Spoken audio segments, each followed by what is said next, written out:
विगत वर्ष मानक भली ए वर्ष मध्य आमर जो महाराजा वैकुंठनाथ देव स्मृति संसद आनुकूल्य आमर ये रक्तदान शिविर आयोजन कराई। गत वर्ष 153 यूनिट रक्त संगृहित होता। ए वर्ष आम आशा रखीचु ताठू अधिक रक्त संगृहित हेब।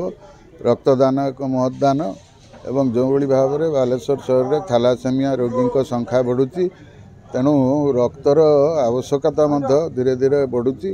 तेणु शतप्रभूत भाव में आम समस्ते आगे आसी रक्तदान करवा उचित। आमर जो युवपीढ़ी जो मैंने अच्छा यही आमर अनुष्ठान माध्यम अनुरोध करी जे से रक्तदान करने को आगे आसतु एवं आहरी अधिक संख्यार रक्त संगृहित हो।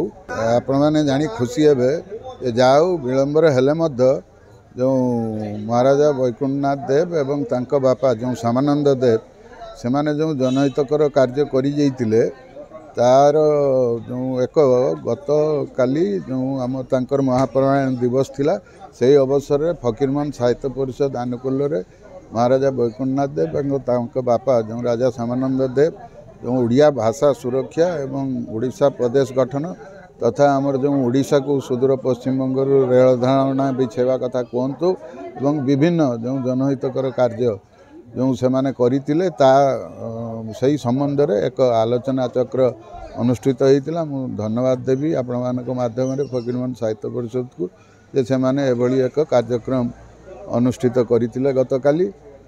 आमर ये जो फकीर आमर जो महाराजा वैकुंठनाथ स्मृति संसद अच्छी आमे बहुत जनहितकर कार्य करूँ। एठी जो माने आर्थिक भाव में सचल नुहंती से भली पात्री मानकर विवाह जग पात्री मानकर बाहागर ठू नहीं श्मशान सफाई ठू नहीं और अन्यान्य जो कार्य अच्छी समाज सेवा कार्य से कार्य आम अनुष्ठित हुए।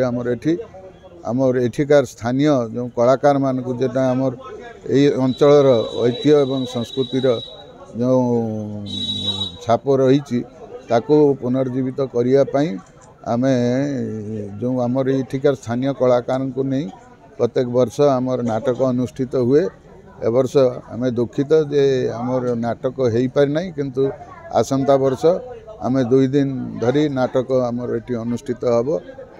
आउ एथर आमर आसंता 22 तारिख दिन आमर जो सांस्कृतिक कार्यक्रम हम से आमर जो माने रक्तदाता तांकु एवं जो आमर कला संस्कृति कहतु बा सामाजिक क्षेत्र में जो माने बालेश्वर शहर रे अग्रणी भूमिका ग्रहण कर आम 3 जन को ए वर्ष संबर्धित करिवार कार्यक्रम आमर रही। तो महाराजा जो धीरे धीरे जो कथा कहते जे आपण भी पचारे जे यही थर देखु जदियो से बही रे लेखा अच्छी किंतु जनसाधारण जान नथिले। महाराजा वैकुंठनाथ देव को बापा श्यामानंद देव राजा श्यामानंद देव सी जो श्रीगुंडीचा मंदिर पुरी रे जो अच्छी से जराजीर्ण अवस्था हो जाता से मंदिर तार पुनरुद्धार निमंते से सेतबेले 80,000 टंका खर्च करी श्रीगुंडीचा मंदिर पुनरुद्धार करथिले। जे कथा कि यही वर्ष जो रथ यात्रा बेले जो कमेंट्री हुए से कमेंटेटर तांको कमेंट्री रे प्रकाश करथिले एवं ओडिशावासी से विषय रे जानिबा को पाइथिले।